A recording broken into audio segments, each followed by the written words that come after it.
love to hear brass band, I love to hear band, especially when it comes down to the last lap jam.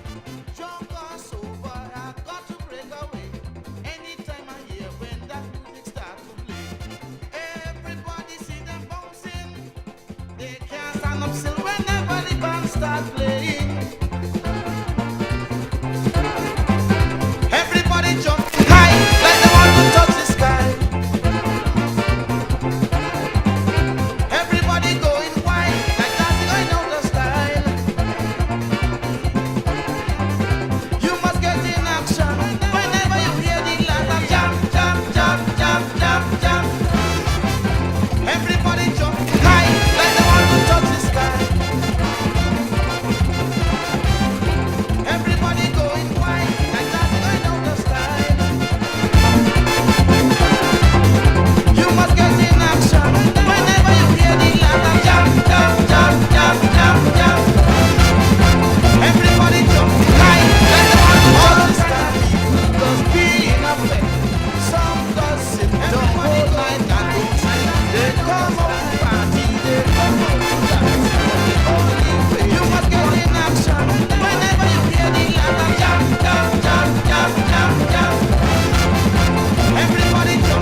one another.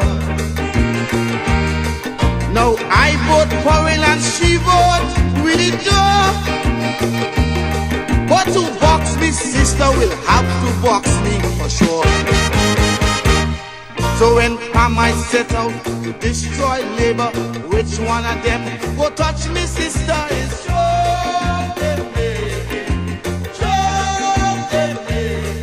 When labor decide to shoot down Pam, you think me sister go shoot I man? No, it's Joe.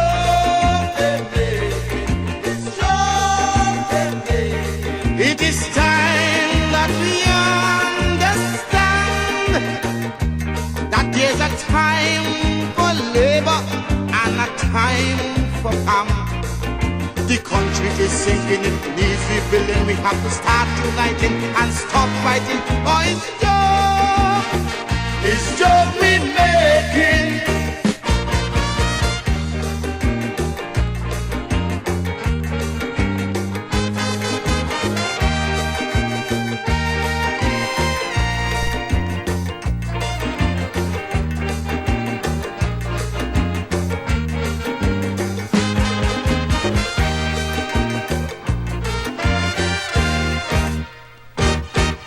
It seems to me we are carelessly destroying all the nation.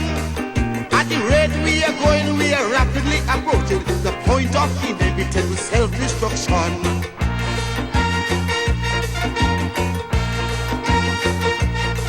I would like to rest me hand on that crazy louse who's stupid enough to burn down the courthouse. Such a tragical loss is affecting everybody. Yes, gone is the evidence of part of our history. Yet some people say it is their desire to see the whole of my country on fire. It's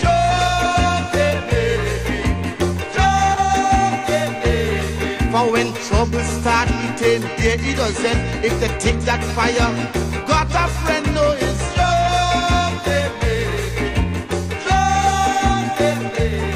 our selfishness, our lust, and our greed make we blind to what we have. We don't know what we need. We must gather our forces and pool our resources. Replace egoism with patriotism. Or it's joke we making.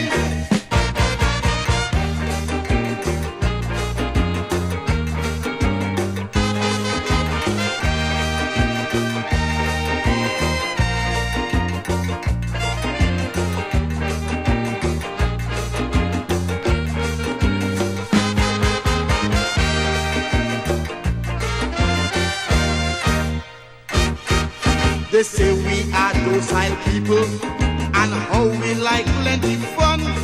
Yet I was surprised that day on Church Street to see riot police with machine gun. Whoa,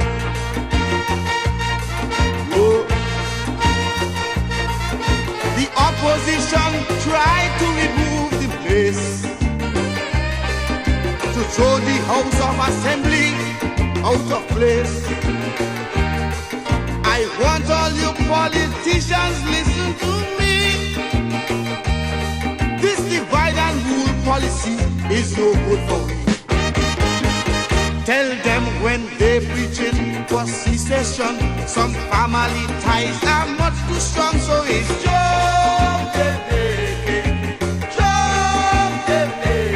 it's like saying to Star Black, my basement, go back to Nevis and take your house and land. No, it's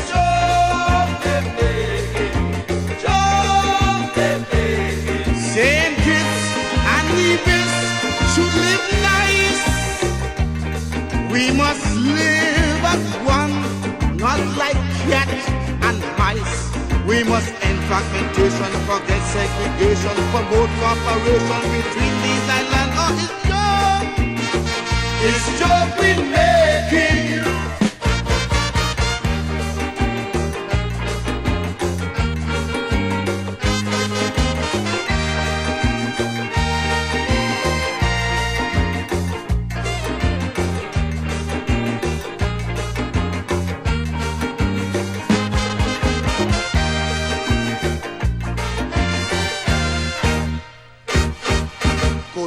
well is done, dead and gone. Yet some people playing dance.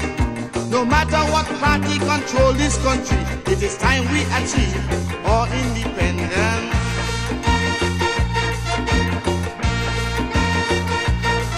Our present system is telling us we can't prosper, so we have to prepare ourselves for a better future. For we can't get tomorrow's job with yesterday's skill. If we plan to survive, we got to produce the will. Imagine I carry a passport, my Great Britain, yet I need a visa to go to England. It's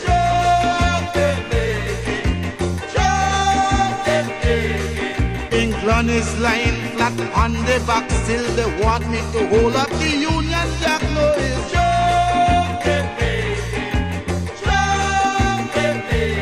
Britain said that we have to go. So let us sit down and reason and plan we show. There's no time to idle, no time for trouble. It's time we get serious. It's time that we start to work and stop making jokes.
Carnival,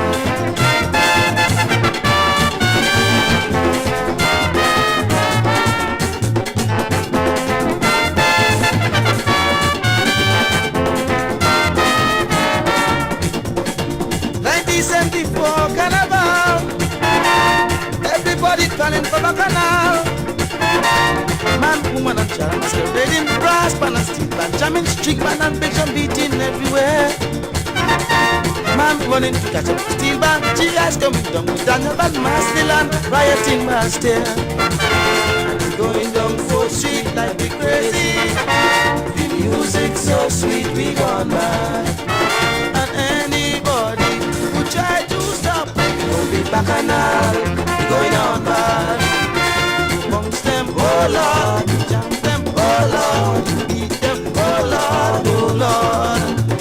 Smash them, oh Lord, mash them, oh Lord, trash them, oh Lord, oh Lord.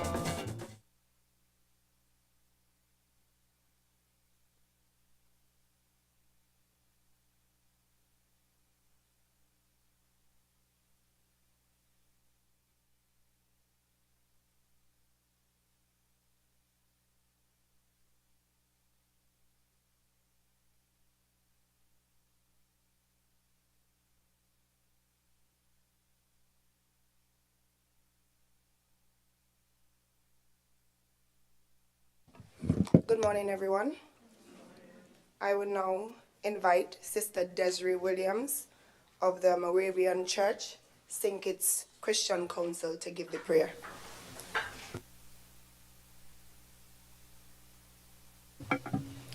Good morning, everyone. Let us pray. Almighty God, source of wisdom, justice, and peace, we humbly come before you today with humble and grateful hearts. We thank you for the privilege of gathering in this National Assembly, for the freedoms we enjoy, and for the responsibility entrusted to those who serve our Federation. Heavenly Father, grant wisdom to our leaders and representatives. Guide their thoughts, words, and decisions, that they may act with integrity, fairness, and compassion. Help them to seek the common good above personal interests, and to govern with humility, courage, and respect for all. We pray in the mighty name of Jesus for unity amid diversity.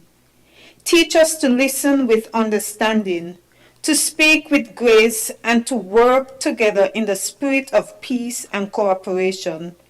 Father God, bless our Federation and its people, the young and the elderly, the vulnerable and the strong, those in leadership and those they serve. May justice prevail, may truth be upheld, and may peace guide our path forward.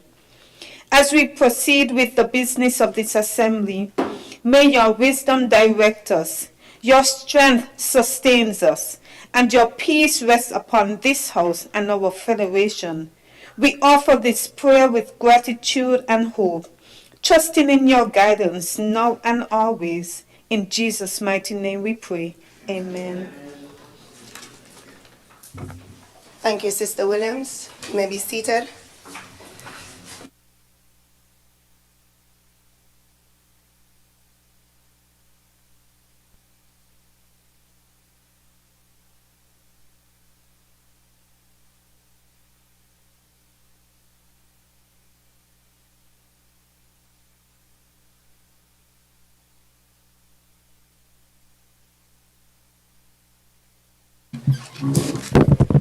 Confirmation of minutes. Minutes are deferred. Messages from the Governor General. There are no messages from the Governor General. Announcements by the Deputy Speaker. Few announcements. We have received notice of absence from the Honorable Member of Nevis 11. The Honorable Member for Nevis 10 will be late today.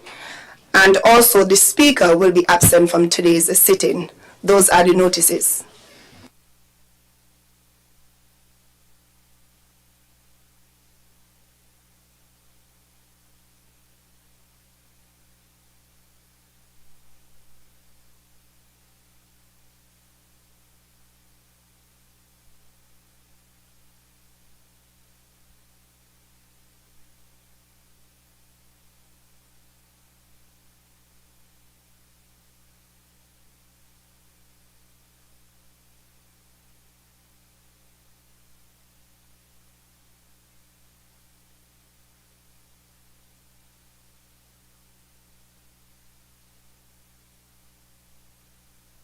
Presentation of papers and of reports from committees.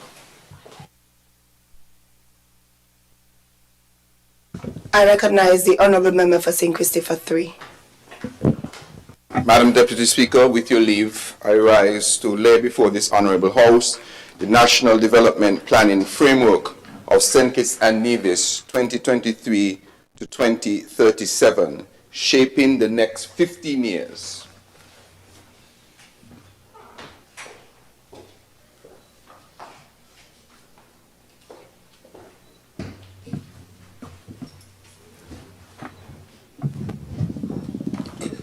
I recognize Honourable Senator Iselin Phillip. Madam Speaker, it's my pleasure to lay before this Honourable House the completed National Disability Policy for St. Kitts and Nevis, which is something the Ministry has been working on for a while, so bring it before this Honourable House today.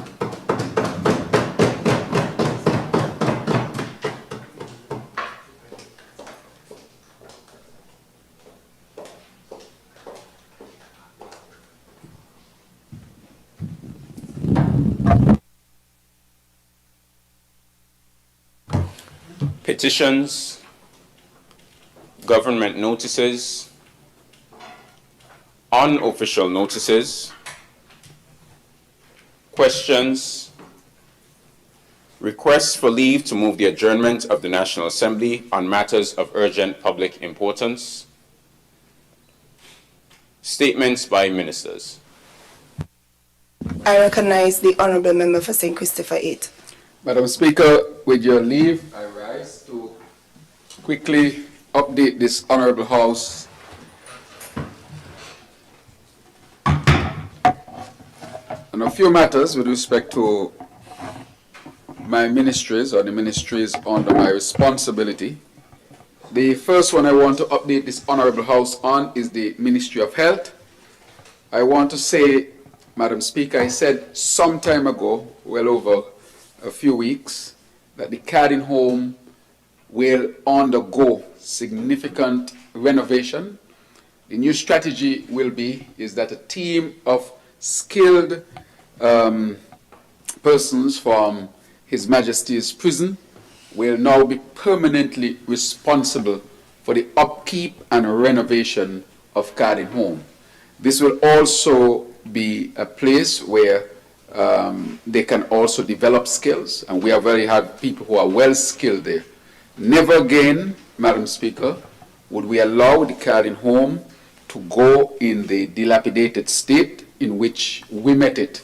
I can say that work has already started, and this policy or this new approach will ensure that the Cardin home is kept in good stead. We must ensure that those who need us most, that they are also well taken care of. Madam Speaker, we know that the Cardin home over the years has had very little investment. The decision has been made to improve the Cardin home and to invest heavily.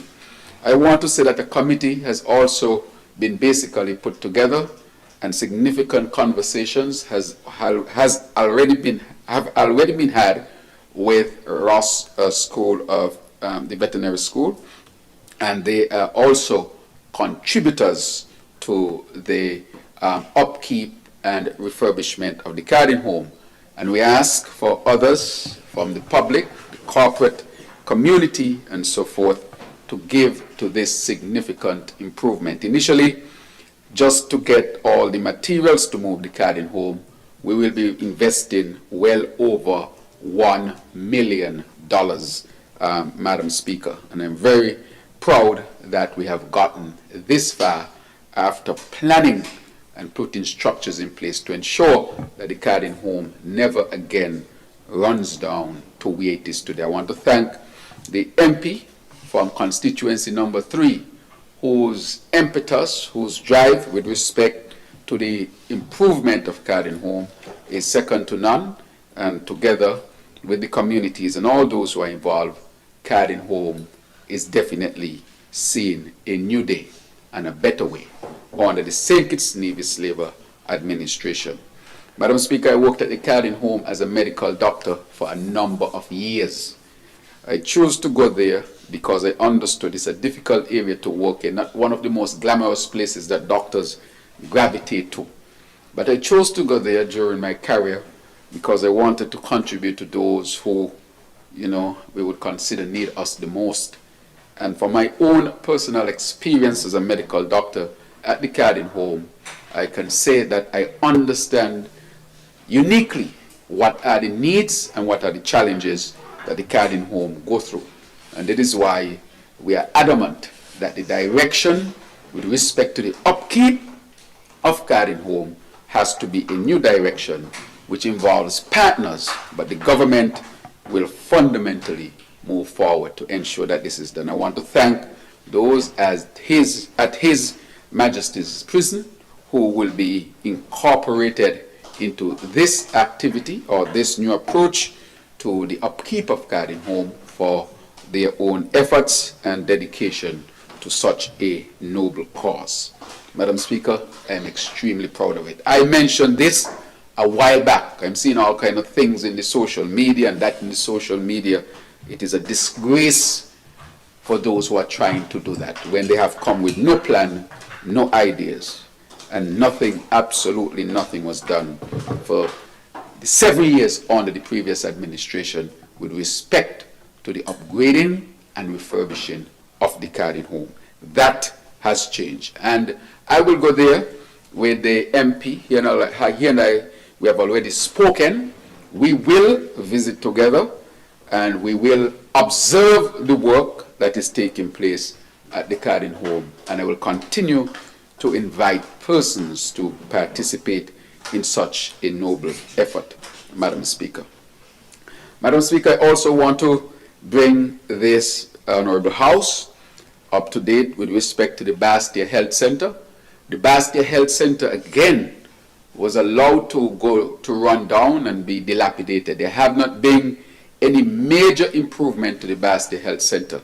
And the MP with responsibility for constituency number 2, a very strong advocate for improvement of the Bastia Health Center. I can say that we are very, very advanced at this time to see major refurbishment of the Bastia Health Center. And that will kick off very, very soon, Madam Speaker. And so that is a flagship health center, and the necessary investments should be made. We'll upgrade also the IT system. We'll actually use the technology to advance our offerings at the Bastia Health Center. And so I want to thank the MP who has been advocating very strongly for major improvements and refurbishments of the Bastia Health Center, which under the former administration was left to run down as well, Madam Speaker.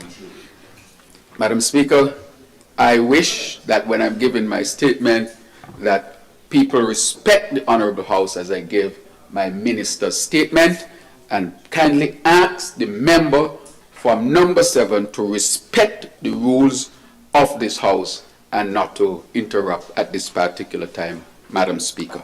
I am the minister and I am speaking, and I expect that the member from number 7 would listen and respect the rules of this Honorable House. Respect here, Madam Speaker, is critically important because as leaders, the young people of this country look up to us. And if we don't show respect in this Honorable House, then that can reflect very badly in our society. So I ask the member from number 7 to please restrain himself and respect the rules of this Honorable House. Madam Speaker, I move on. With respect to the MRI, Madam Speaker, as I've said, this is a major policy by this administration. Under the last administration, our people had to go to a biomedical center to use an MRI machine that were used by primates, Madam Speaker. I condemned that as a permanent solution to our situation with respect to access to MRI services here in the Federation. And so, Madam Speaker, that was promised by me as the leader of my party and by this government. And I want to say today that the MRI building is 95% complete. It will be among the most advanced MRI machines in this region, and we are almost there, Madam Speaker. And so I want to really thank the ministry, well, Public Works, and the minister is here. I want to thank my own ministry, Ministry of Health, who is leading on this, and to thank the company who we are actually consulting to get this MRI machine. Madam Speaker, this MRI machine is such that it can accept people of all sizes. It does not discriminate.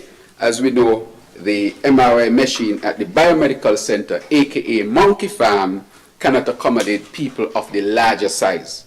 And therefore, we were determined that people of the larger size must also have proper access to MRI services and must not be discriminated against because of their biotype or their physical structure, Madam Speaker. And therefore, this MRI would accommodate all persons of all sizes, Madam Speaker, so that they can have access to the best health care that they can have. So, Madam Speaker, I'm very, very proud that the MRI machine is on its way.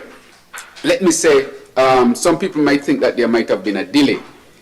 It is not that there is a delay, but to really get a housing for a proper MRI machine, not the ones that are located in the containerized system that only can accommodate a certain size and do an image of a certain quality and a certain type. This housing is a sophisticated housing, Madam Speaker, for the MRI. Even I would say, the magnetic fields around the MRI building, they must be tested and be within a certain limit. You just cannot put a housing any way you want it. And the reason for that, it is because the MRI is really a big magnet spinning in a particular type of field to give images, Madam Speaker. Just to talk very, I would say, to some extent about the technology behind how MRI machines work. And so, Madam Speaker, we had to have had the consultants come in, check the building, check the thickness of the wall, check so many different intricate things that our people had never had any experience with in terms of building these type of very highly sophisticated type of structures to accommodate modern technology as part of our arsenal to deal with our health issues here in St. Kitts and Nevis. And so, Madam Speaker, we are winding down. We are 90+%, and I'm very proud of the MRI offerings that we will have at JNF. It gives our people real options. And the reason why it's important to be at the hospital, Madam Speaker, is if someone were to need, for example, an emergency or an urgent MRI, what if the person cannot travel by ambulance to the biomedical center? Madam Speaker, I want to say what part of the reason why this drove me in this way is that I'm a medical doctor. And when I see the offerings for our people, that our people had to be sharing an MRI machine with primates, I was very, very disappointed that that is the direction in which our country was heading. If you had an emergency, it's fine. Or if you have a stop-gap policy, it is fine. But year after year after year, you see people heading down there, and I thought that that could not have been the permanent solution for us and should not be, Madam Speaker. And so I'm happy of where we are heading at this particular time in improving our healthcare delivery, Madam Speaker. Madam Speaker, I also want to touch on another matter, the matter of the hospital. Madam Speaker, during the last administration, a big sign was in the hospital yard that said, "New hospital coming soon," Madam Deputy Speaker, sorry. And when I saw that, I said, okay, a new hospital is coming soon. But right after the elections of 2015, that sign was taken down. 2020. Right, that sign was taken down in 2020. That sign was taken down, Madam Speaker, and disappeared, Madam Speaker. And no significant upgrades to the Jean France Hospital were done. As a matter of fact, the roof was leaking terribly. You have to have had buckets, Madam Speaker. I work at the hospital. Anytime it's going to rain, you got to grab a bucket, Madam Speaker, because we used to have the buckets on the the nurses station or in the utility room, you see nurses and everybody rushing for the buckets to put in the middle of the floor because the hospital roof was leaking, Madam Speaker. And that was very demeaning as well, Madam Speaker. That you would have a hospital with such significant leaking and nothing of significance done to repair the roof at the JNF hospital at that particular time. Madam Speaker, since we have taken office under my ministry, we have upgraded significantly the JNF hospital to the point where people are asking if we really need a new hospital, Madam Speaker. We have invested millions of dollars in new equipment, millions of dollars in the infrastructure. If you go to the hospital now, and I want to thank the minister with responsibility for cable, and you look in the foyer, we have upgraded the foyer to modern day standards, Madam Speaker. And so I'm very, very proud of that. We have done significant work on the roof, and I want to thank the Republic of China, Taiwan for their significant investment with us in resolving many issues with the roof. And the roof continues to have some matters that we continue to work through, Madam Deputy Speaker. So I'm very proud of the significant work that we have done at the JNF in terms of making sure that the infrastructure is the best that it could be. Not barring that, Madam Speaker, I've said over and over that based on the issues of climate change, the strength of hurricanes at this particular time, that it is important that we get a new hospital that is in constituency number 3.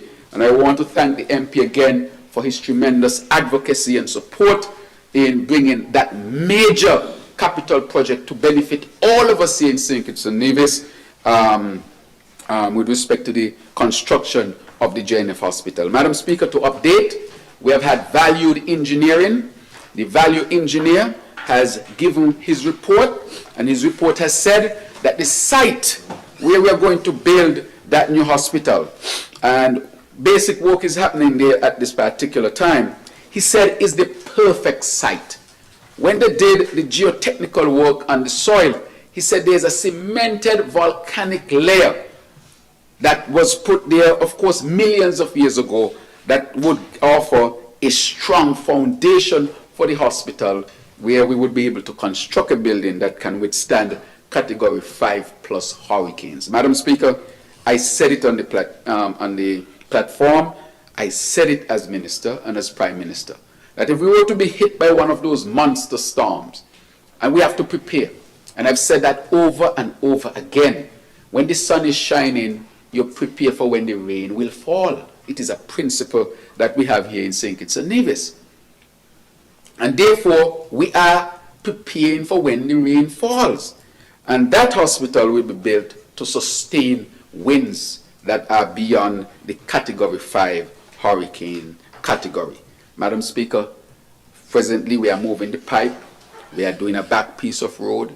We are getting ready for all the major construction to take place. It will provide lots of jobs for our people in all different aspects, and it will definitely transform not only the economic landscape, but the social landscape, the health landscape here for us in St. Kitts and Nevis. And so I want to report to this Honorable House that the new JNF hospital is well on its way. And again, we want to thank the Republic of China, Taiwan, for its significant cooperation with St. Kitts and Nevis. This hospital will serve everybody from all political parties for a very long time. And if there is ever a need for Nevisians to come over, it's open to our division brothers and sisters as well, because they come over for some other types of services. And some of our people might go over there for some of the services as well. So that's the update from that. Madam Speaker, another major update from the Ministry of Health. For the first time in St. Kitts, we are going to introduce electronic health record system.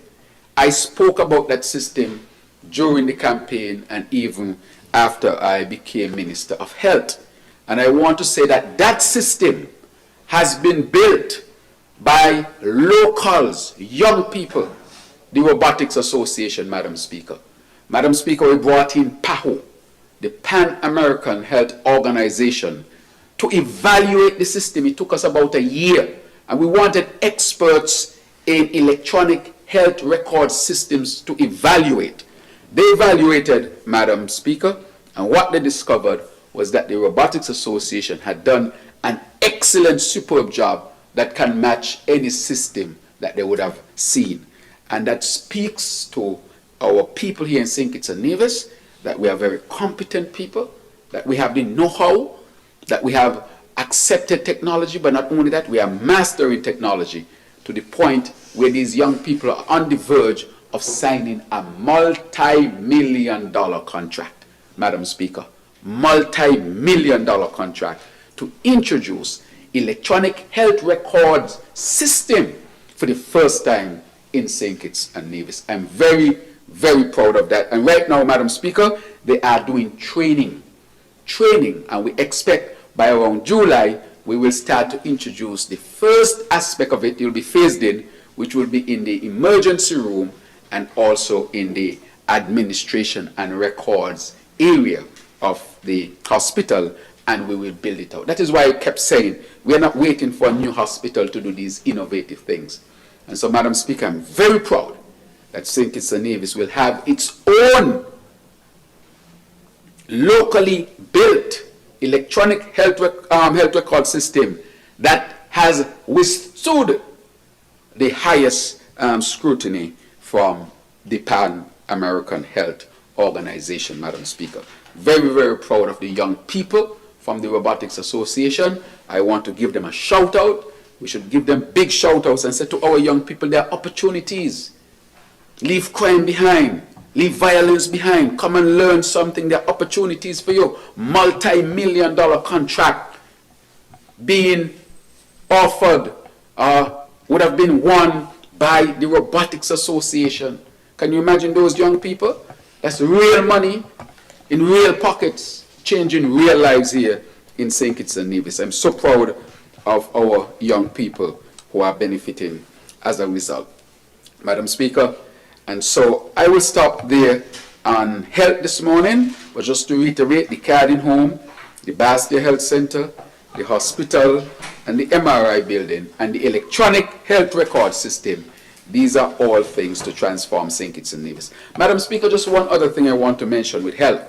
One of the things that I mentioned in the last campaign is that I want to see our people be able to go to the doctor and swipe a card. And we have been studying that, Madam Speaker. So first, we, of course, offer lifelong health insurance to all civil servants, including GAE workers, Madam Speaker. Including GAE workers as well, lifelong.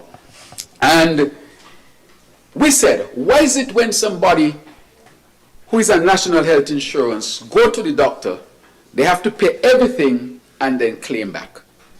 And one of the mandates that was sent to national health insurance was to ensure that people can enter into the doctor's office with their card and swipe their card, Madam Speaker.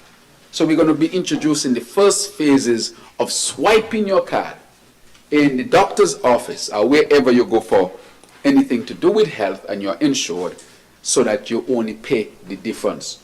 So if you go to the doctor and the doctor visit, let's say is $100 and you have your copay, you only have to pay the copay up front. And once you swipe, it's done. You ain't got to go fill out no fancy form. The doctor ain't got to give you no form and this and that and you take back here and you're waiting for a call insurance. No. Once you swipe, your transaction or your activity or your payment is completed and you just pay whatever your copay is.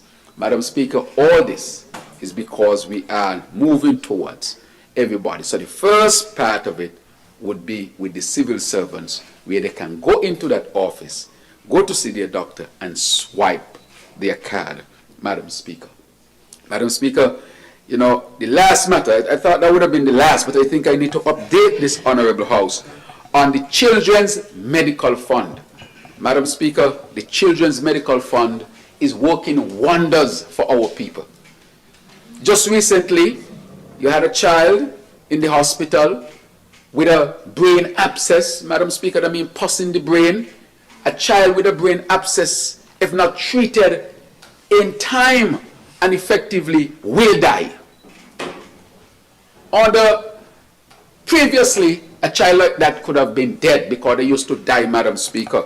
One of the things that hurt me is when I used to hear surplus after surplus, and I have patients and the mothers can't get the children to urgent care, and some of those children would die.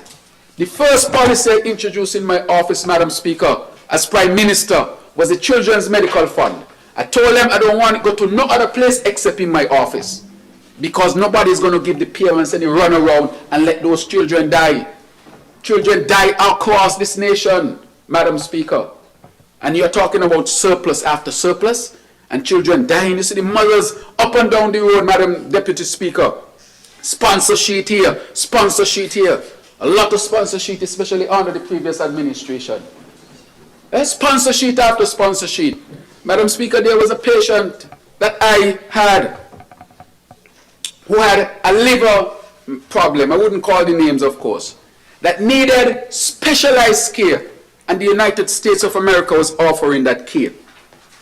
And I saw the mother with a sponsor sheet, and understanding the diagnosis, I said, what the sponsor sheet is going to do? The mother asking here, people trying their best. And I said to the mother, I pray to God, the elections will be on the 5th of August. And I said, if it is God's will, let the 5th of August come and pass, because on the 5th of August to the 6th of August, that child will be in the United States. It just so happened, Madam Speaker, and God knows best, that the child died, Madam Speaker. The child died here in St. Kitts and Nevis. We may not remember the child, but the mother remembers the child. The family remembers the child. The community may remember the child.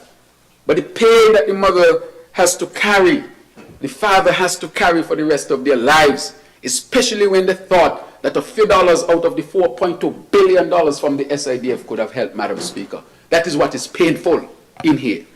And so that is the first policy I put in my office. Even people from Nevis have gotten help, because I did not discriminate against them. All the parents have to do is have a letter from the doctor to say that the child necessarily needs to go overseas to have life-saving medical intervention. That's all I want. And you know what, Madam Speaker, I usually call the parents myself, because nobody going to begin them to run around, bring this paper here and bring that paper there, because I understand 24 hours with a child with an abscess, the child will be dead, Madam Speaker. And so we entered very quickly, partnered, and the child was able to travel. And I can say to the Madam Speaker that the child is back, and the child is in excellent health as a result. Madam Speaker, I went to a town hall meeting and got a call again. A parent came to the listening tour to see me. Said, Prime Minister, something is happening to my child. I said, where is the child? The child is in the hospital. I called the father myself after he gave me my number. I called the U.S. Embassy as well. And I said, look, once we have a hospital to accept this child, you don't think about the money. The Children's Medical Fund will be there for that child. Madam Speaker, I can go to child after child. We have saved, of all the children who have come to us, we have saved over 80% of them as a result. And so I want to update this Honorable House that the Children's Medical Fund continues to save lives, and to say to the parents of this country that if you have a child who necessarily must go overseas in order to have medical intervention, if they give you run around, you come down to government headquarters with the doctor letter and say the Prime Minister say I must come. Now let nobody tie you up nowhere, but you must make sure, tell the doctor give the letter. All the doctors going to get a letter very quickly. And let me intervene personally so that nobody tie you up with bureaucracy. Once you're going to tell you, oh, bring your pay slip this and your social security this, and if you pay your tax, all kind of things they put in the parents through. Nothing is wrong with that for the right reason. But when it comes to a child with an emergency, Madam Speaker, an hour is important, extremely important. You can't afford to lose any time. And so those who are wondering why I put it in my office is for that reason. To cut all the red tape and bureaucracy. One letter from a doctor who is registered here and licensed to practice in St. Kitts and Nevis, who sends that information through communication, and then quick action is taken. So the mothers and fathers and families can sleep well tonight to know if something were to happen to your child, that you at least would have access to medical care and you would not have to bear the burden alone. Madam Speaker, I wanted to update on the Ministry of Health. On the Ministry of National Security, Madam Speaker, I want to really thank the security forces for all their hard work, because sometimes we like to bash the security forces, But today I want to really highlight and thank them for their significant work. Those in the police, those in the military, and those who work in other areas of the security forces, I want to really highlight and thank them for their significant work. In this Honorable House, we have the Sergeant of Arms, we have, of course, other police officers here, and my own detail, and I really want to acknowledge the hard work in keeping St. Kitts and Nevis safe, and to ask our population to really join in really thanking them for their significant work. I think they deserve a round of applause. Thank you for your hard work and dedication to all of our personnel within the security forces here in our federation. Madam Speaker, I think that I have updated on some critical matters, and I will therefore leave it there. May it please you, Madam Speaker. Thank you, Honourable Member for St. Christopher 8. Honourable Members, before we continue with statements, please allow me to use this opportunity to recognize His Excellency Edward Tao, Ambassador of the Republic of China, Taiwan to St. Kitts Nevis, and Kate Wei, the third Secretary of the Embassy. Welcome, thank you for being with us today. I recognize the Honourable Member for St. Christopher 1. Thank you very much, Madam Deputy. I rise at this time to briefly share with the general public on two matters specifically in education. Firstly, Madam Deputy, I report that the construction of the Joshua Obadiah Williams Primary School in Molyneux is well on its way, very close to completion.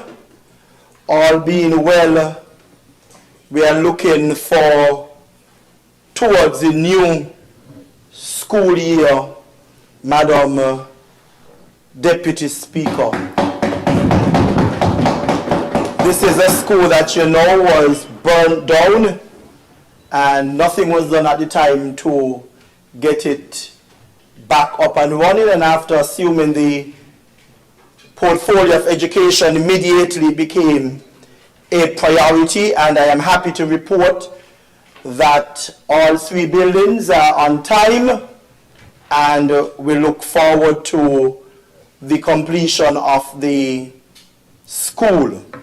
Secondly, Madam Deputy Speaker, the work at the Bastia High School is now in full gear. The number of over 100 and something persons attended the open house that we had in terms of the job fair, and others would have gone after, and we have already started, or they have already started interviewing and employing people. So if you pass up there, you will see full action, and that will continue. Of course, this project would be locally driven. 90% of all the workers there would be our homegrown workers in all areas: masonry, carpenters, electrician. And what I like about this initiative, up to yesterday, Madam Speaker, I got a WhatsApp from a Kittitian who owns a company in the US who indicated an interest. So we have made the contact so that he can get on to those persons so that he can get an opportunity just like any other. Finally, Madam Deputy Speaker, the ambassador is right here, and I think it's only fitting that I express our sincere thanks to him and the government and people of the Republic of China, Taiwan, as we have received our first 2 EV school buses. This is another transformative initiative. I remember my days when this was being talked about, part of the coming soon, and nothing ever happened. But because of God's grace and mercies, He has allowed us, and more so me, in the seat as the Minister of Education, to have made this dream a reality. And I am extremely grateful, Your Excellency, and I express that on behalf of the entire government and people of St. Kitts and Nevis. These buses, of course, Madam Deputy Speaker, will be serving our students and, of course, the community, the broader community, because, you know, everybody calls for the school buses whenever there is a camp, a banquet, whatever they're having, a visiting delegation. So we are grateful for these. And these buses are driven with modern technology. They will also be monitored by the manufacturer in Taiwan.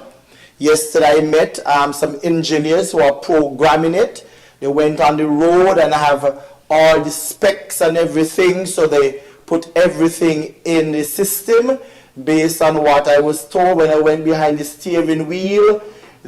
You would be able to know when a curve is coming up and all of those kind of stuff.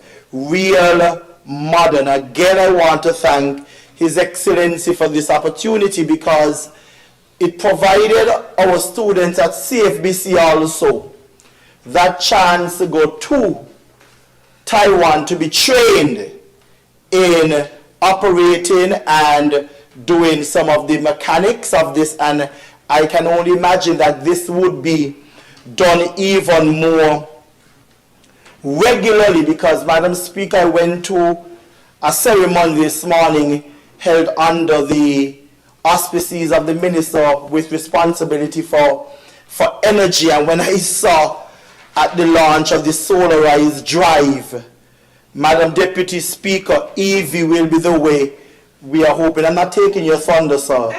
I just am tying it in with the support that I'm happy that I have brought the EV buses that can start the driving of this new initiative.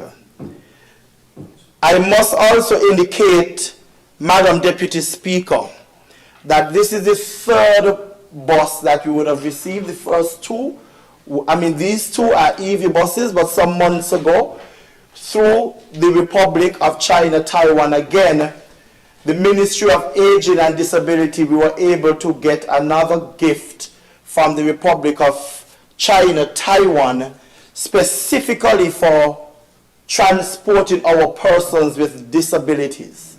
And this again is something that we're extremely grateful for, and this came through, of course, with the partnership of TDC. So, Ambassador, I want you again to express our thanks to your government and people for over 40 plus years relationship and investment.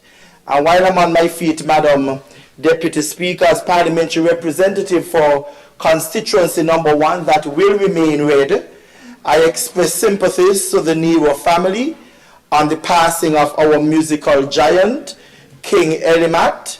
May his soul rest in peace. We await the arrival of his body while we plan a funeral out of this world to celebrate a man who would have put St. Kitts and Nevis on the world map, and his music is still relevant. That man came from Newtown under the breadfruit tree. May his soul rest in eternal peace. Thank you, Madam Deputy Speaker. Thank you, Honourable Member for St. Christopher 1. I recognize the Honourable Senator Joel Clark.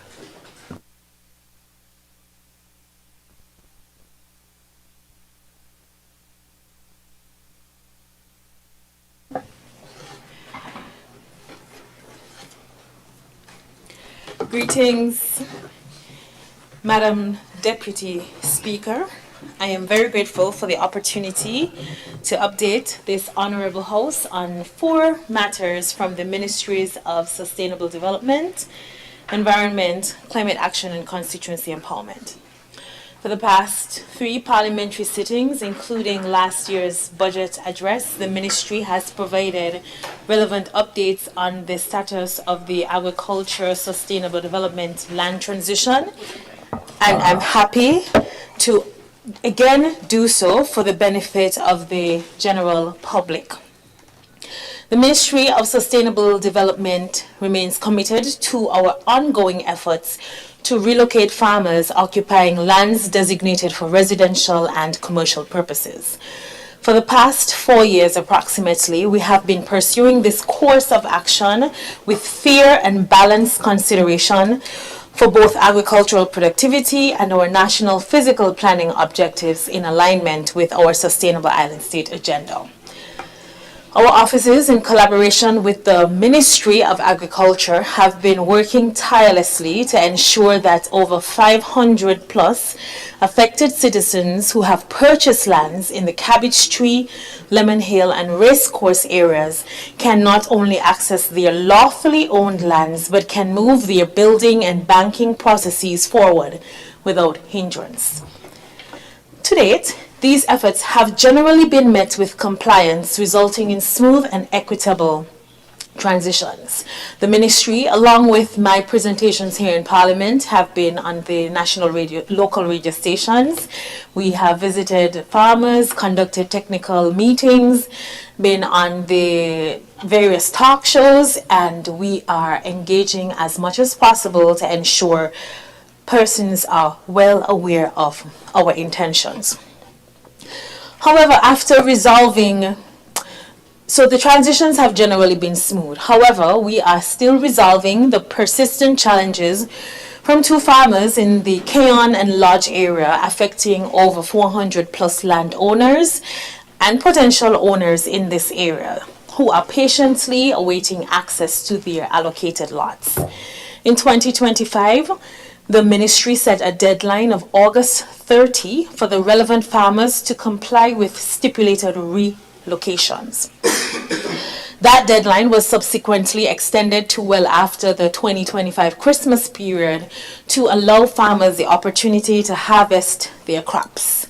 Unfortunately, in 2026, present day, we are still being met with non-compliance and legal action against the Ministry, which resulted in an injunction hearing that was denied by the court, which then set a deadline of April 17, 2026 for removal, a date which has also passed without compliance. I wish to underscore that the Ministries of Sustainable Development and Agriculture have made every effort to ensure that these transitions are equitable and take all realities and needs into consideration. Landowners, prospective landowners, farmers, crops, and the value of their crops and their livelihoods. To this end, we assembled a joint technical working group of both the Ministry of Sustainable Development and Agriculture. We consult regularly and conduct our field assessments to ensure that there is equity and fairness. We coordinate and capture the full scope of the situation so that our decisions and courses of actions are fully informed and relevant and do not cause harm to anyone's life, or undue harm rather, livelihood or at large, a critical sector of our nation's economy, food security and nutrition security, and our Sustainable Island State agenda, agriculture. We have been very accommodating. We have assigned alternative agricultural lots in accordance with legal requirements, we have worked to schedule several meetings with relevant farmers. We have, as I just mentioned, extended deadlines with due consideration. Attempts have all been met with unwavering levels of resistance and refusal. Through this update, I remind us that the Ministry of Sustainable Development remains responsible for all lands designated for residential and commercial development, a mandate that is in accordance with our National Physical Development Plan. a plan that ensures sustainable land management through designation and zoning. This means that large-scale agricultural activity should not occur on lands that fall under these designations, and furthermore that farmers have no legal grounds to occupy or cultivate said lands. We encourage farmers and prospective agriculturalists to seek formal approval and leasing arrangement through the proper channels by contacting the Ministry of Agriculture, which has been extremely accommodating in this transition process before undertaking activity. Additionally, we also encourage persons who intend to construct to desist from occupying agricultural lands and constructing homes and buildings. The ministry is not in a position to regularize or provide any legal documentation for housing construction on lands that are designated for agriculture. The second matter is our Leaders for Environmental Action and Future, our LEAF Ambassadors Program. On a less tenuous note, this year's Earth Day, which was April 22, saw the Ministry of Environment and Climate Action and Constituency Empowerment launching its Leaders for Environmental Action and Future Ambassadors Program, an initiative that allows for environmental stewardship through direct youth empowerment. We welcomed our first cohort of 11 intelligent, ambitious, passionate members, some of whom were selected based on their stellar intrigue at our Climate Action and Youth Symposium held this year in partnership and with full sponsorship of UNICEF. I must use this opportunity to name and congratulate these young persons, Miss Rudelcia Bergian, and I apologize for any mispronunciation of these very modern and unique names, of the Nevis Sixth Form College, Mr. Loxton Edwards of the Verchaz High School, Miss Tamia Lopez of the Clarence Fitzroy Bryant College, Miss Farah Manning of the Immaculate Conception Catholic School, Mr. Tyler Maynard of the Washington Archibald High School, Miss Talise Morton of the Charles E. Mills Secondary School, Miss Aisha Nakida of the Verchaz High School, Miss Prakruti Rasdoji of the Immaculate Conception Catholic School, Mr. Jolliver Rosame of the Washington Archibald High School, Mr. Ewan Telomac of the Nevis Sixth Form College, and Miss Saisha Williams of the Washington Archibald High School. Our 11 ambassadors have already been busy making their mark. For Arbor Day, 24th April, the group successfully executed tree planting activities across schools in the Federation.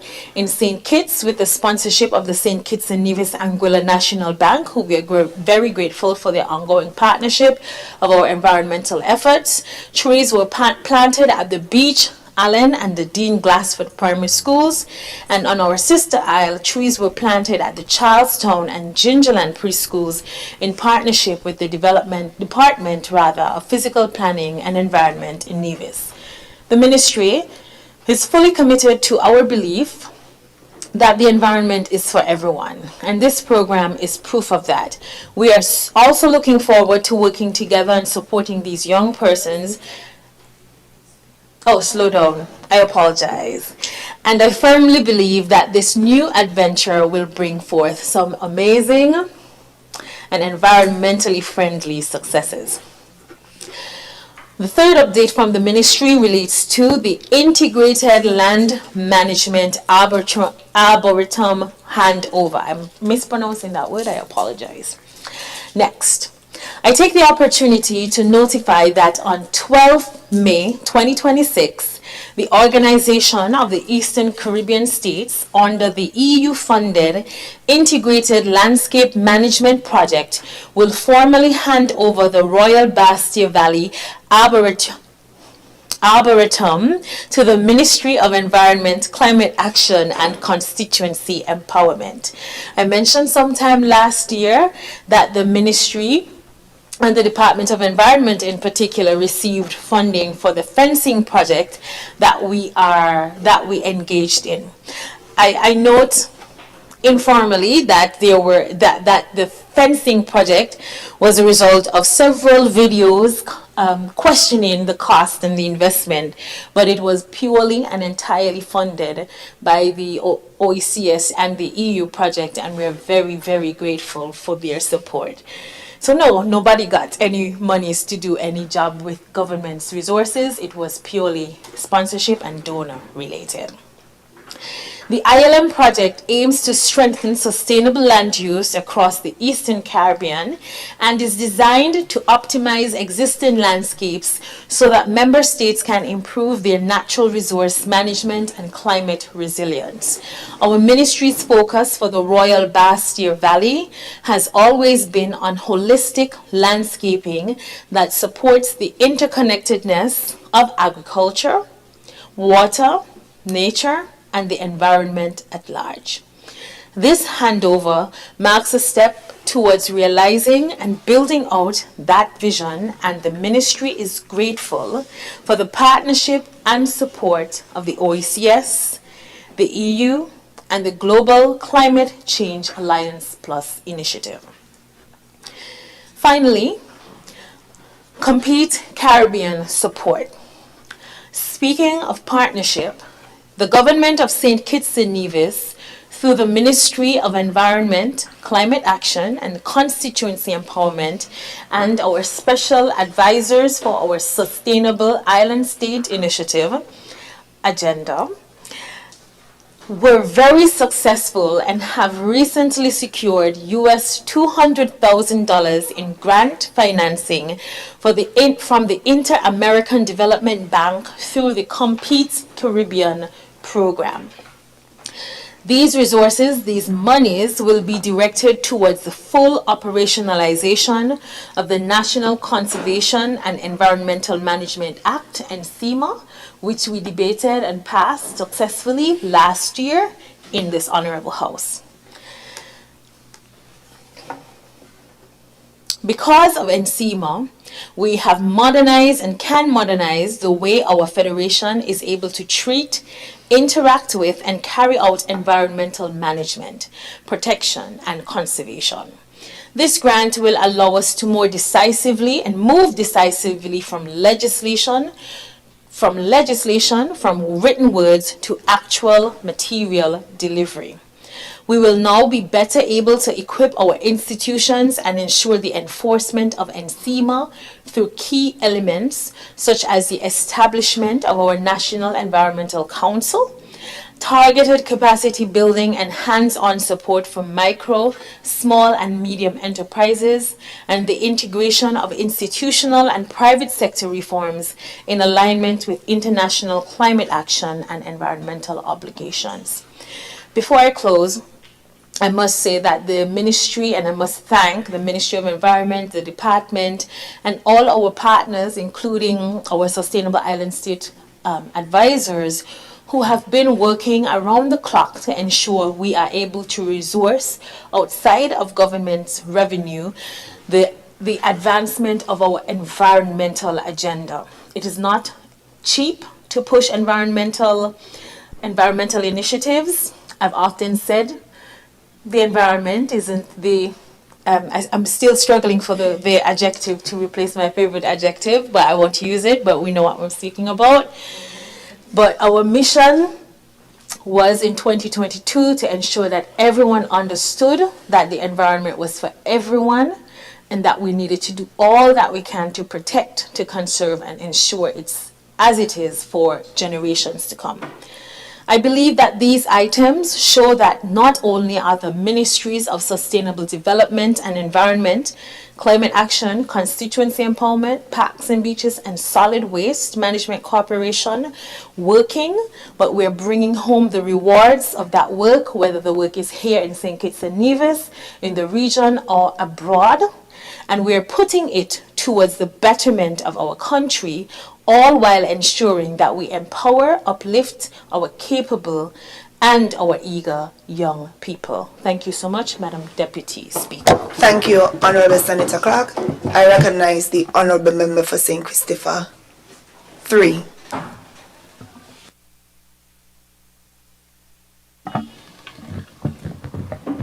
Madam Speaker, with your leave, I rise to make a brief statement by Minister for one of the ministries of which I am tasked to lead. Madam Deputy Speaker, I want to update this Honorable House on what is a transformative moment in the energy and transportation sectors of St. Kitts and Nevis following the national launch of the Solarize and Drive initiatives earlier this morning. These initiatives, Madam Deputy Speaker, mark a decisive shift from planning to implementation, effectively empowering citizens and businesses to actively participate in the Federation's energy transition. Solarize, which stands for Solar Integration for Sustainable Energy. For the first time, it established enabling households and enterprises to generate electricity, connect to the grid, and receive compensation for the excess energy exported. This is supported by a net billing arrangement where energy that you produce and self-use offsets your average SKNIS tariff of average 68 cents or thereabout per kilowatt hour, and you are credited 11 cents per kilowatt hour for any excess you place onto the grid. If you enhance your system with batteries, your extra energy produced also then offset on your house. The energy that you use, obviously you do not have to pay SKNIS for that. So it is as if you're getting the same tariff that SKNIS is offering you back for the energy that you produce. If your system produces extra energy at the same time, then SKNIS purchases that from you at 11 cents per kilowatt hour and adds it as a credit to your bill. So depending on how your system is set up, you can end up with a credit at the end of the day. Well, we are particularly encouraging persons to get batteries as well, because by getting batteries, you can offset your bill by even more, meaning the extra energy you produce, instead of selling it to SKNIS for 11 cents per kilowatt hour, save it and use it when the sun is down, so that you are effectively receiving 68 kilowatt hours, 68 cents per kilowatt hour for the energy that you have saved, because you now don't have to pay that to SKNIS. So Solarize, Madam Deputy Speaker, is also further supported by a government policy announced by the Prime Minister earlier to zero rate all solar equipment until December 31st, 2026, significantly lowering the cost of, significantly lowering the barriers to enter the solar PV market. Madam Deputy Speaker, complementing this, Solarize. So Solarize is for your rooftop and your battery. You set that up, you can lower your bill, you could eradicate your bill as well, depending on how your system is designed. And I invite you to go to our website by the energy unit to get all of the information. And I think we would have had a live or a video of the launch this morning, which explained all of the different steps to get Solarize. I won't take the time to go through that here this afternoon. So in addition to Solarize, Madam Deputy Speaker, and complementing this particular initiative is the Drive initiative, which is the one to electrify our transport sector. And the definition for Drive is, let me make sure I have this one right. Drive stands for decarbonization. I want to get it right. I remember Solarize properly. Right, the Decarbonized Roadway Initiative for Vehicle Electrification, but much better to just remember DRIVE, the Decarbonized Roadway Initiative for Vehicle Electrification. And this DRIVE initiative, Madam Deputy Speaker, advances the electrification of transportation through what is a comprehensive policy framework and a bold fiscal measure.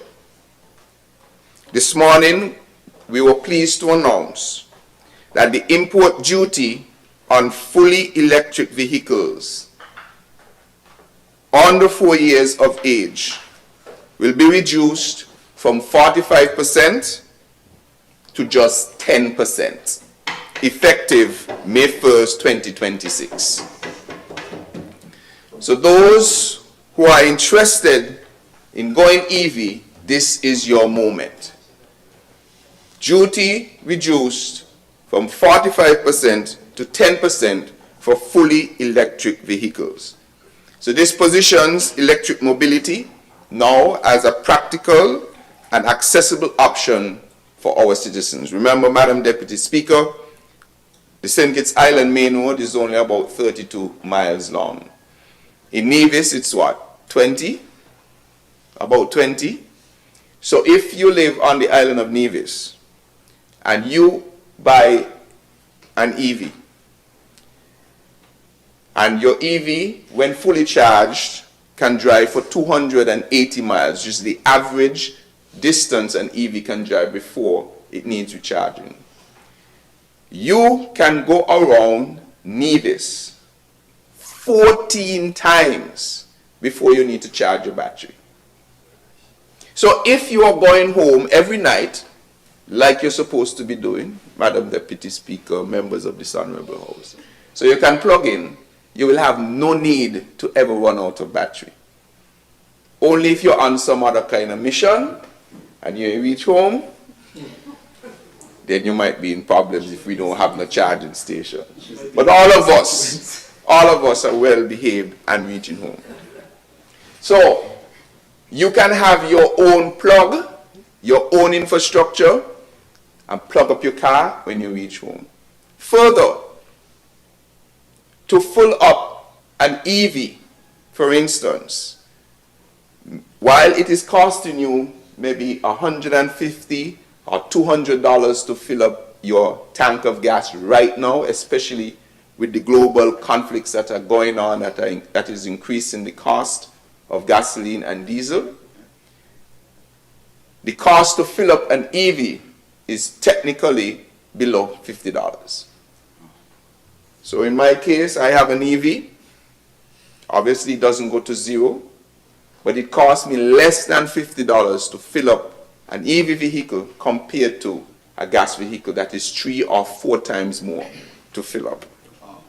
So this is a very good opportunity, and I want to thank the leadership of this government, the member from number 8, and the cabinet for supporting this very, very transformative initiative. So EV vehicles are now at a duty rate of 10%. So, Madam Speaker, these initiatives are being advanced within the broader context of the unprecedented progress in our national energy transformation. That is, for instance, in the context of the successful launch of the 50 megawatt solar PV and 30.5 megawatt hour battery energy storage system projected by the St. Kitts, this energy storage project that is being done by the St. Kitts electricity company, SKNIS.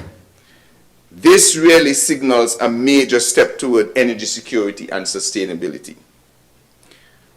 Further, the response from the international market has been extraordinary. Of course, we went through a very detailed process, 1-year due diligence process, doing everything from grid impact, techno-economic impact, all the impacts you could think of, market sounding and designing of what would be an optimal size of system. And because we went through that very thorough process, the international community has shown tremendous confidence in our process. And I'm pleased to report that a total of over 105 bidders from around the world have registered their interest in the project, and a further 80 have already executed NDAs to proceed to the next stage. Notably, Madam Deputy Speaker, all credible, bona fide solar developers of any significance who have delivered successful projects in this region have entered the process, underscoring global confidence in the Federation's renewable energy agenda. Now, at the same time, while we're doing solar, we have always long maintained that we will conduct a thorough energy mix toward our energy security. So at the same time, we are also pleased of the announcement of the signing of the contract with Iceland Drilling to advance geothermal drilling on the island of Nevis, bringing us closer to unlocking a reliable, indigenous, baseload renewable energy source. Madam Deputy Speaker, we are now past the days of the former administration where the Nevis representatives were pushing for geothermal and their colleagues in the very same cabinet were blocking them behind the scenes. Yep. How we know this? When we met with our regional and international partners on coming into the administration, they asked us point blank, how serious were we about geothermal? Because the previous administration, under the previous administration, they were placed in the uncomfortable position to hear one story from the Nevis Island administration representatives and another story from the federal government. And that is why it's fortunate that the St. Kitts Nevis Labour Party administration, led by the member from constituency number 8, secured the mandate of the people to lead this government. And now the federal government's position is clear.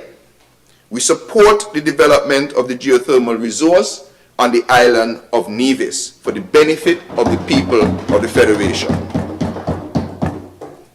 And so, Madam Deputy Speaker, these developments reflect a coherent and deliberate strategy under the government's CISA agenda, focused on sustainability, inclusiveness, security, and advancement.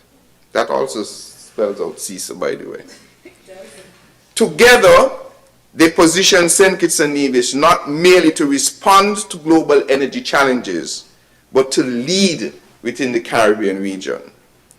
The transition now underway is not solely a function of government action. It is a national effort.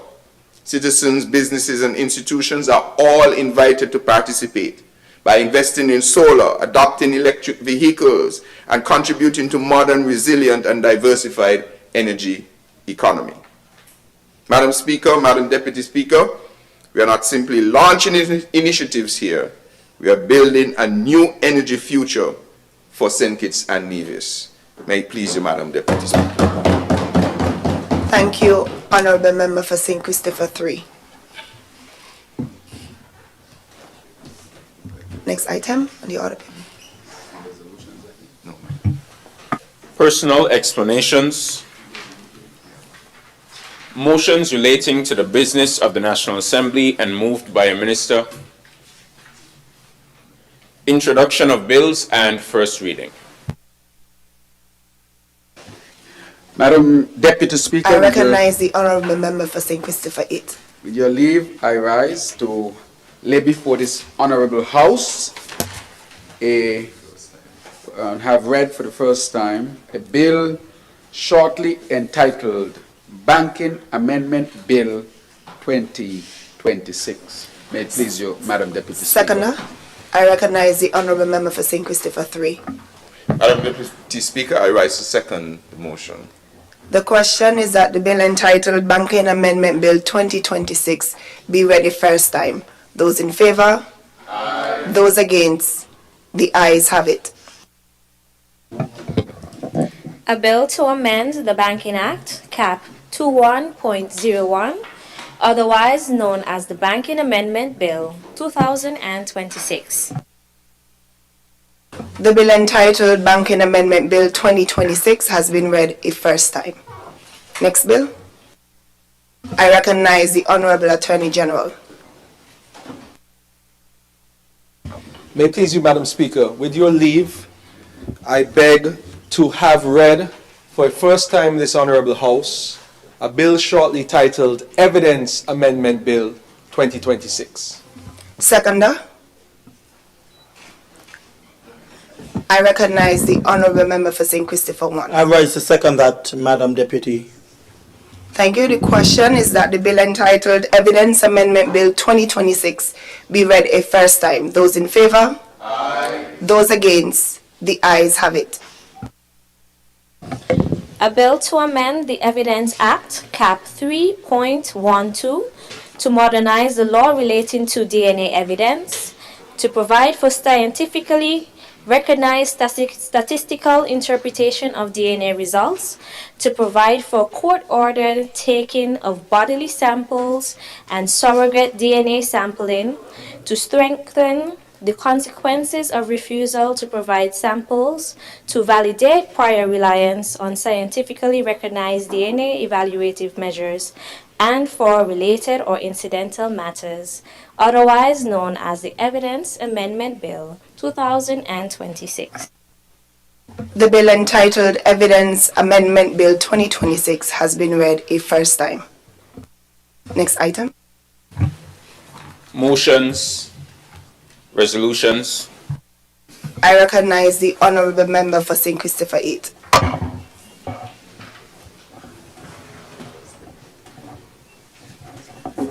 Madam Deputy Speaker, with your leave, I rise to have before this Honorable House a resolution of the National Assembly of St. Christopher Nevis to endorse the bid of the Republic of China, Taiwan, to participate internationally in various organizations. Whereas the National Assembly of St. Christopher Nevis, being a member of the Inter-Parliamentary Platform for Formosa Club in the Caribbean, treasures the diplomatic ties between the Federation of St. Christopher Nevis and the Republic of China, Taiwan, and recognizes that the profound friendship between our two countries has grown stronger over the years based on shared values, the respect for the rule of law, democracy, and human rights. And whereas the National Assembly of St. Christopher Nevis values Taiwan as a major contributor in international public health, noting its globally recognized healthcare system and dedicated support to St. Christopher Nevis, including the Taipei Veterans General Hospital medical missions, mental health initiatives, and public health capacity building programs. And whereas the National Assembly of St. Christopher Nevis recognizes Taiwan's contributions to sustainable development and the environment, including cross-island recycling projects, the Bastia desalination plant, and support for renewable energy and climate adaptation measures in line with net zero emissions objectives by 2050. And whereas the National Assembly of St. Christopher Nevis recognizes Taiwan's role in supporting food security, exemplified by initiatives such as Bayford's Chicken Hatchery Project, which strengthens local poultry production and ensures stable access to nutritious food. And whereas the National Assembly of St. Christopher Nevis appreciates Taiwan's efforts in human resource development, including technical training programs for local talent, women's empowerment initiatives, and assistance in the establishment of a national e-ID system, thereby enhancing governance and social inclusion. And whereas the National Assembly of St. Christopher Nevis treasures Taiwan's contributions to combating transnational crime and calls for Taiwan's appropriate inclusion and meaningful participation in meetings, mechanisms, and activities related to the fight against transnational crime and terrorism to create a seamless security network and jointly uphold global justice. Be it resolved, therefore, that the National Assembly of St. Christopher and Nevis continues to endorse Taiwan's bids to participate in a professional, pragmatic, and constructive manner in international and regional mechanisms and organizations such as the United Nations, the World Health Organization, the United Nations Convention on Climate Change, and the Criminal Police International Organization.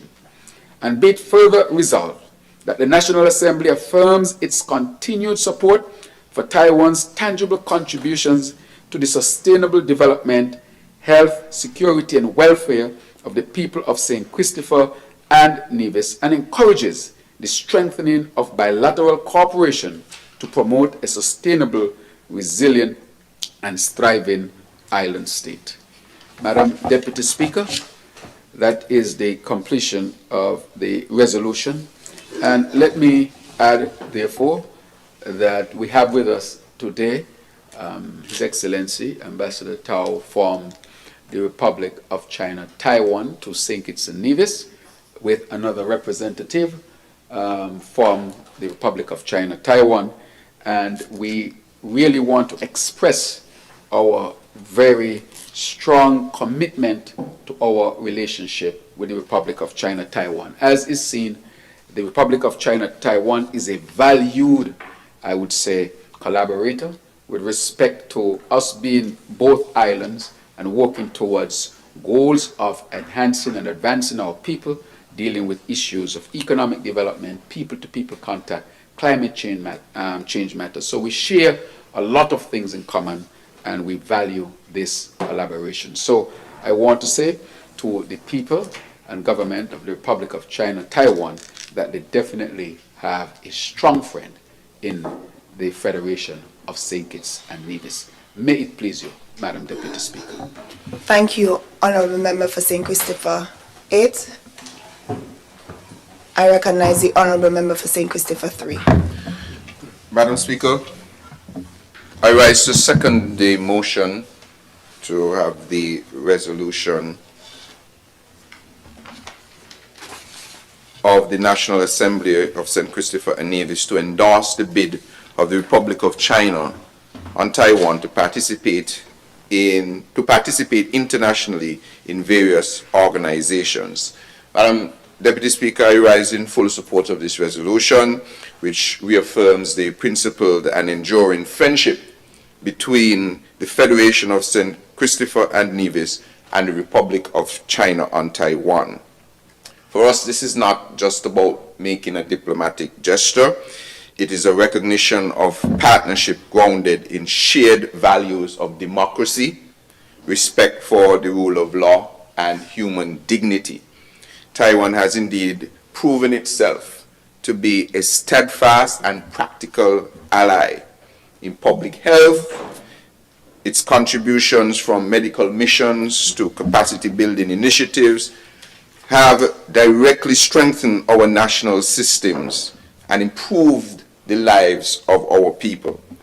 In sustainable development, Taiwan has partnered with us in advancing renewable energy. We recently had the implementation arrangement for the Green Energy Transition Demonstration Project. Also in water security, they partnered with us with the historic launching of the 2 million gallon per day desalination plant in East Bastia. And in climate resilience, priorities that are existential for small island states like ours. In agriculture and in food security, initiatives such as the Bayford's Chicken Hatchery Project demonstrate Taiwan's commitment to tangible, on-the-ground impact. In human development, its investments in training, in digital governance and social inclusion continue to empower our citizens and modernize our institutions. The Honorable Prime Minister, member from number 8, would have mentioned things like the EID. Madam Deputy Speaker, Taiwan is not only a friend to St. Kitts and Nevis, it is a responsible global partner. And that is why we support this resolution of the National Assembly of St. Christopher and Nevis to endorse their participation in internationally in the various organizations. This resolution sends a clear and united message that meaningful participation must be based on contribution, capability, and commitment. I therefore wholeheartedly support this resolution and urge this Honorable House to stand firmly in endorsement of Taiwan's constructive participation in the international community. May it please you, Madam Speaker. Thank you, Honourable Member for St. Christopher 3. I recognize the Honourable Member for Nevis 9. Madam Deputy Speaker, thank you very much for the opportunity. I know it's not necessary for me to rise because, of course, the ayes have it. But I have sat here specifically for this moment because I wanted to lend my voice as a leader of His Majesty's opposition, forgive me, to this particular resolution, and to say in the presence of the government and obviously members of the opposition who were hitherto present, who are no longer here, but also in the presence of our dear friend, the Ambassador, Republic of China, Taiwan, that there is unanimous support of Taiwan in this National Assembly. This resolution is timely, and I would wish to associate myself wholeheartedly with it. I believe that the people of Taiwan have demonstrated over the years, Madam Deputy Speaker, that they are a democratic country, lovers of peace and progress, and that all that they've asked is to be allowed to exist peacefully and to make their contribution to the world. In terms of making their contribution, I think if we were to start to list the contributions that Taiwan has made to the development of St. Kitts and Nevis, we'd be here all day. And since we don't want to be here all day, I'll just simply say thank you to Taiwan. I recognize, of course, that the Honorable Prime Minister and the good member for St. Christopher 3 have referred to Taiwan as a friend of St. Kitts and Nevis. I want to say Taiwan has not just been a friend, Taiwan has been our best friend. And I say that because the evidence supports it. I sat here this morning and I heard the good member for number 1 talk about EV buses. I hear the member for number 3 talk about what he's doing in terms of the energy transition. I heard the Prime Minister and member for number, 8, talk about national security and the national ID system, and everybody's talking about Taiwan. Taiwan contributed this. Taiwan made this possible. And I want to share something, and I'm going to sit down shortly. But I've been in politics for a little while. You know, my fortunes have ebbed and flowed. I've been there, I've been here. I'm back here for the moment. What I want to say is this, that in the course of one's life in politics, one has successes and failures, just as in the course of ordinary life. But I have said repeatedly and publicly that one of what I count as my biggest accomplishments in politics was made possible by the Republic of China, Taiwan. And if you're curious, Madam Deputy Speaker, it was my effort in helping a young woman who was the very first person from her family to get a scholarship to study in Taiwan. And many, many years later, because I've been in this thing for a little while, so many, many years later, I happened to be driving in Charlestown in Nevis, and I saw this woman walking down the street of Charlestown.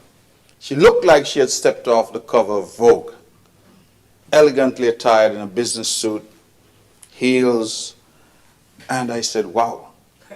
And when I got closer, I recognized that this was this young woman that years prior I had helped to get a scholarship to study in Taiwan.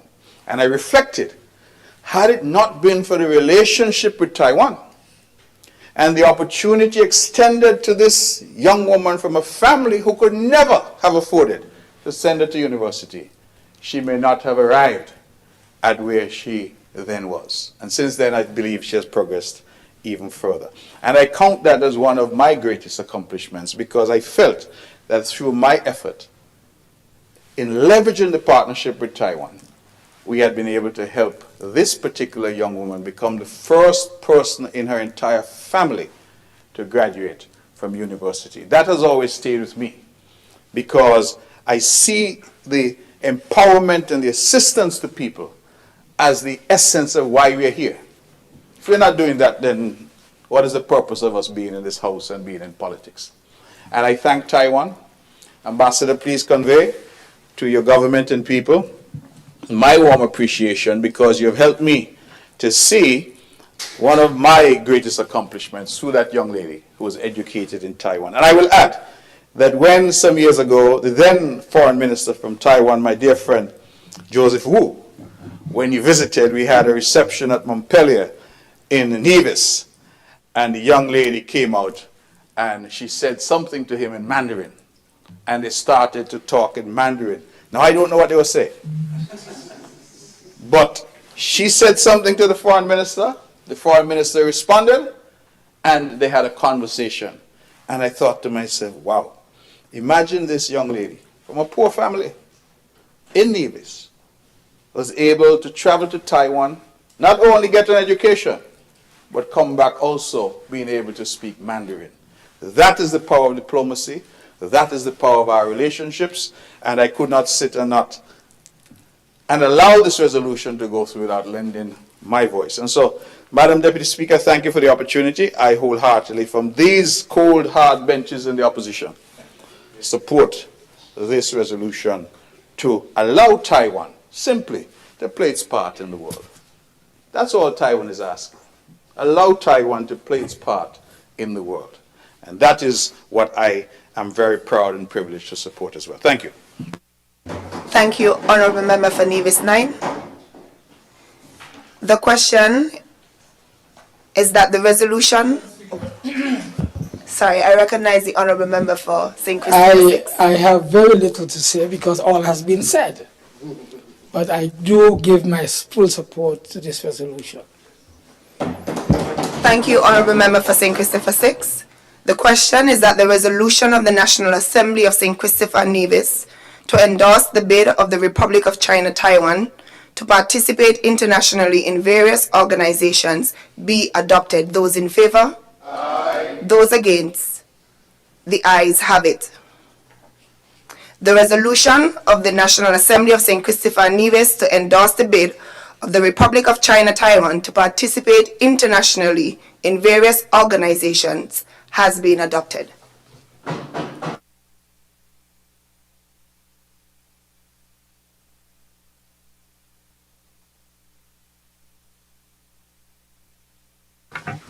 Madam Deputy I recognize Speaker, the Honourable Member for St. Christopher 8. with your leave, I rise again to lay in this National Assembly a resolution of the National Assembly of St. Christopher and Nevis to approve the Order Number 8 of 2026 made by the Minister under Section 27.2 of the Value Added Tax Act in respect of a special VAT reduction on 17th April, 28th August, 29th August, 11th December, and 19th December 2026 at a rate of 5%. Whereas it is provided by Section 27.2 of the Value Added Tax Act that the Minister may calculate the rates of tax at such other rate as the Minister may by order specify, and that such order shall be subject to the affirmative resolution of the National Assembly. And whereas the Ministry of Finance considers it's expedient to introduce a measure to create a fiscal stimulus. Now be it resolved, therefore, that the National Assembly of St. Christopher and Nevis hereby affirms the order of the Minister of Finance to reduce the rate of VAT on 17th April, 28th August, 29th August, 11th December, and 19th December 2026 to a rate of 5% in accordance with the provisions of the Value Added Tax Special VAT Reduction Order, SRO number 8 of 2026. May it please you, Madam Deputy Speaker. Thank you, Honourable Member for St. Christopher 8. Seconder. I recognize the Honourable Member for St. I Christopher rise 1. to second that motion, Madam Deputy Speaker. Thank you, Honourable.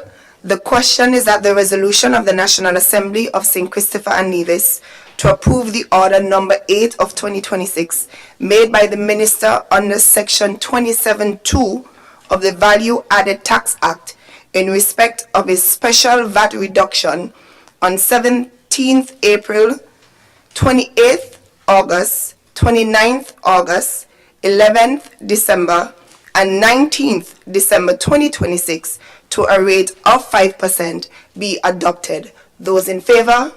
Aye. Those in favor? Aye. Those against? The ayes have it.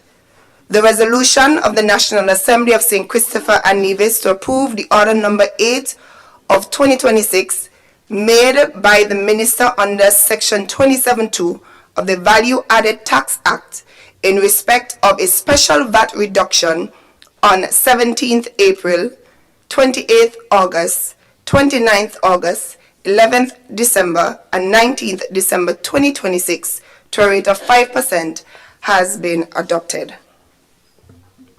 Next item. Adjournment.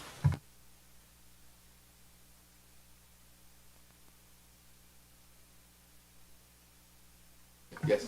I recognize the Honourable Member for St. Christopher 8. Madam Deputy Speaker, with your leave, I rise. I want to, of course, extend my sincerest condolences to the family of our musical icon who has passed, Elimat, his family who resides principally in Newtown. I want to express my deepest condolences.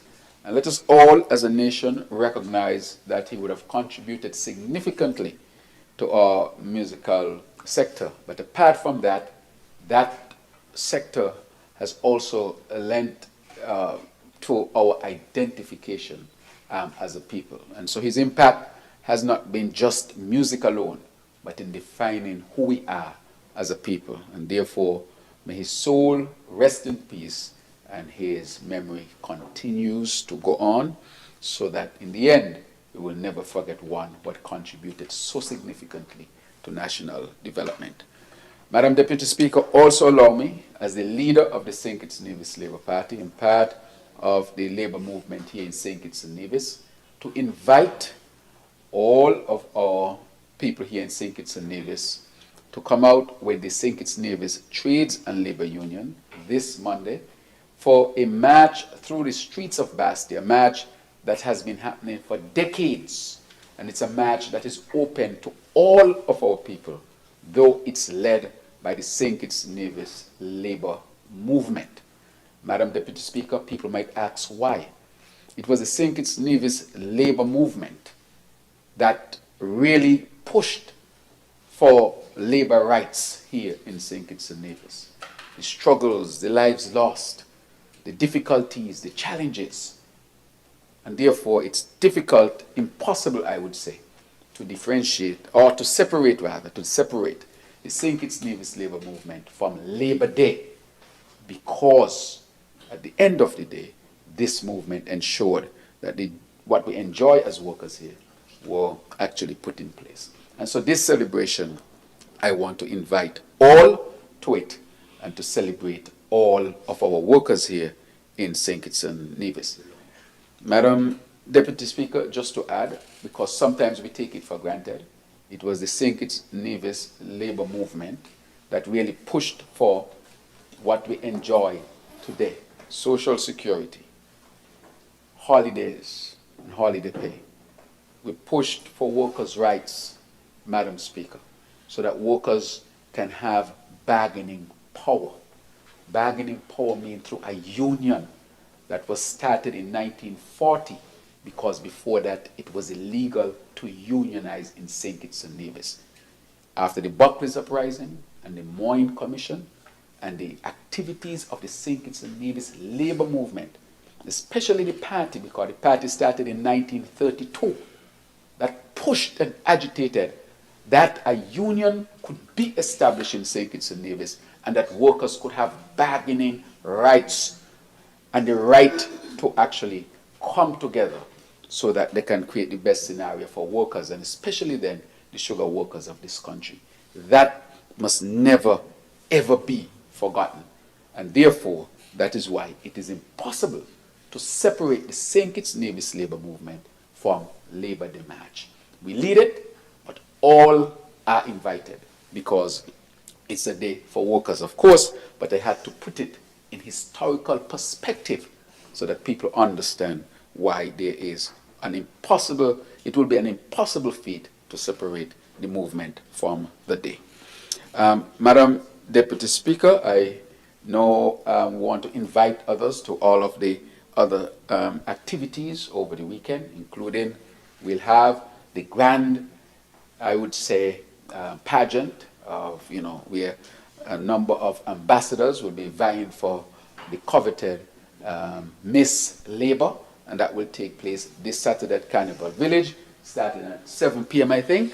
And so all are invited to participate, to enjoy, to have fun as we celebrate our Labor Day weekend, Madam Deputy Speaker. And I want to invite persons to Connery this evening, where there will be a grand meeting. All are invited as well to that as well. So, Madam Deputy Speaker, with that, again, happy Labor Day to all in St. Kitts and Nevis when it comes. May it please you. Thank you. Thank you, Honourable Member for St. Christopher 8. I recognize the Honourable Member for St. Christopher 3. Madam Deputy Speaker, with your leave, I rise on the occasion of the adjournment to make a brief contribution before we move a motion to adjourn. I, as a former Calypso King, but not retired, it's important to know, I want to extend my heartfelt sympathies and condolences to the family, friends, and fans of King Elston Elimat Nero. We know of, I think, 10 Calypso Monarch crowns and either 7 or 8 Wood Match crowns. But more than that, selling St. Kitts and Nevis to the world with his music that will live on for many, many, many generations after his passing. As a colleague Calypsonian, his music obviously was very inspirational. I paid attention as an artist. You always pay attention to who are the pioneers of an industry, and I was able to glean from his era some of the things that would have worked and applied them, of course, to my own time. And so to all the fans of Mr. Elston Nero, known as King Elimat, I want to really extend heartfelt condolences and sympathies. I look forward to the celebration of his life, and no doubt wherever he has gone, I am sure the wicked fifer is right there playing with him. With that said, I want to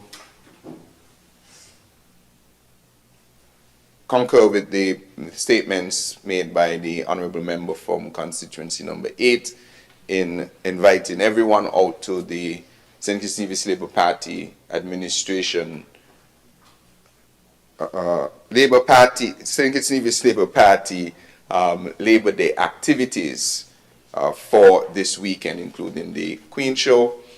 Tomorrow we have lunch at our national headquarters. All are invited. We have the wreath laying ceremony on Sunday and the Labor Day March on Monday, which is for all workers of St. Kitts and Nevis. We believe that the St. Kitts Nevis Labour Party, in collaboration with the St. Kitts Nevis Trades and Labour Union, has forged the way for workers in this country from its inception 90-odd years ago. And so we join with the workers on Labor Day to march in solidarity with them for all of the advancements that have happened for workers in this country. So with that, I now move a motion that this Parliament stands adjourned, signed 9. Seconder, I recognize the Honourable Member for St. Christopher 1. I rise to second that motion, Honourable Deputy. The question is that this Honourable House stands adjourned, signed aye. Those in favour? Aye. Those against? The ayes have it. This Honourable House stands adjourned.